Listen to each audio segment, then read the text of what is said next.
तो फ्रेंड, आज की वीडियो सीरीज से हम लोग स्टार्ट करने वाले हैं इंजीनियरिंग केमिस्ट्री के यूनिट नंबर थर्ड को। ओके। और अभी तक हम लोगों ने दो यूनिट को बहुत अच्छी तरीके से डिस्कस किया हुआ है और उसको एक्सप्लेन किया हुआ है मैंने। अगर आपने उस सब्जेक्ट के प्लेलिस्ट को एक्सेस नहीं किया है तो ज़रूर प्लेलिस्ट को एक्सेस कीजिएगा।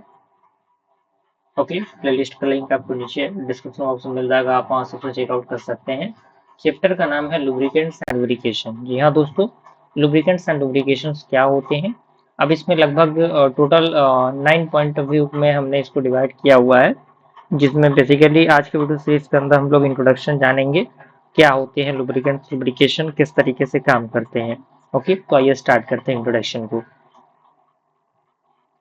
अब लुब्रिकेंट लुब्रिकेशन जानने से पहले हमें फ्रिक्शन का टर्म पता होना चाहिए। जैसे कि आपको पता है फ्रिक्शन जिसे हिंदी में हम लोग घर्षण कहते हैं।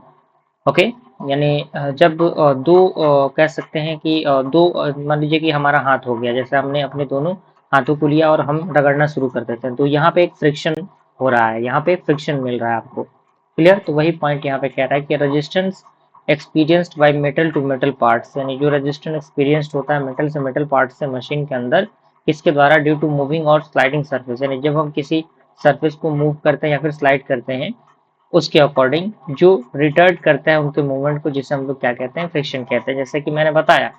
ओके। अब फ्रिक्शनल हीट क्या होता है। अब फ्रिक्शन के द्वारा जो हीट जनरेट होता है, जैसे मान लीजिए कि आप तो अपने दोनों हाथों को रगड़ते हैं, फ्रिक्शन वहां पे जनरेट होता है और वहां से आपने देखा होगा कि अचानक से हाथ जो है गर्म हो जाता है, तो हीट वहां पे जनरेट होता है। Due to the friction large amount of energy is liberated in the form of heat, यानी फ्रिक्शन के कारण बहुत अधिक मात्रा में एनर्जी जो है वो लिबरेट होते हैं हीट के फॉर्म में, जो रिड्यूस करते हैं एफिशिएंसी ऑफ मशीन को। Okay.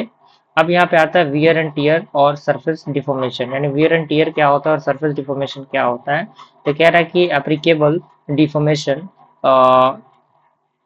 In ductile metals during motion of the moving and sliding surface, यानी जो आपके एप्लीकेबल डिफॉर्मेशन होता है डक्टाइल मेटल के अंदर, किसके दौरान, मोशन के दौरान, जब हम मूव करते हैं या फिर स्लाइड करते हैं किसी सरफेस को, उसके अकॉर्डिंग। ओके। अब यहाँ पे एक टर्म आता है सीजर। यहाँ पे कह रहा है कि when two surface tend to become welded together, यानी जब दो सरफेस को हम क्या करते हैं, वेल्ड करते हैं, एक साथ वेल्ड करते हैं उसे, तो the applicable heat is that is generated, यानी जो एप्लीकेबल वहां पे हीट जो जनरेट होगा वही आपका सीजर कहलाता है। अब यहाँ पे आता है लुब्रिकेंट्स क्या होते हैं। कह रहा है कि any substance which introduce between two moving और sliding surface with a view to reduce friction, यानी कोई भी सब्सटेंस जिसका हम यूज करते हैं मूविंग जो आपके स्लाइडिंग सरफेस होते हैं उनके बीच में, जिससे कि उनके फ्रिक्शन रिड्यूस हों, उसे हम लोग क्या कहते हैं, लुब्रिकेंट्स कहते हैं। और जो प्रोसेस होता है जिसके द्वारा ये चीज किया जाता है वही हमारा क्या कहलाता है, लुब्रिकेशन कहलाता है। क्लियर? लुब्रिकेंट यानी जिस चीज का हम यूज करते हैं फ्रिक्शन को कम करने के लिए, और लुब्रिकेशन वो होता है, ये जो प्रोसेस होता है इसी को हम लोग लुब्रिकेशन कहते हैं। वहीं पे इसका पॉइंट दिया हुआ है। अब फंक्शंस क्या है लुब्रिकेशन के, आपके सामने दिख रहे होंगे कि the first and foremost function of a lubricants is to reduce friction, यानी जो फर्स्ट और फॉरमोस्ट फंक्शन होता है लुब्रिकेंट का वो होता है रिड्यूस करना फ्रिक्शन को। दूसरा आता है कि reduce wear tier and surface deformation, ये क्या करता है, रिड्यूस करता है वियर को, टियर को और सरफेस के डिफॉर्मेशन को। एंड ये एक्ट करता है एक कूलेंट की तरह जो कैरी करता है हीट को।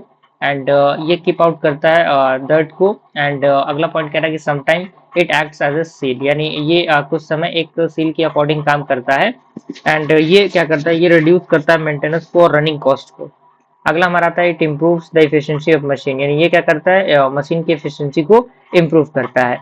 क्लियर? तो यहाँ पे लुब्रिकेंट और लुब्रिकेशन आपको तो समझ में आ ही गया होगा किस तरीके से क्या होती है। ओके। तो ये पूरे आपके फंडामेंटल थे, और नेक्स्ट लेक्चर के अंदर हम लोग क्लासिफिकेशन डिस्कस करेंगे किस तरह के से क्या है वहां पे। बस आपको बने रहना है। मिलते हैं फिर अगले वीडियो में, तब तक के लिए थैंक यू।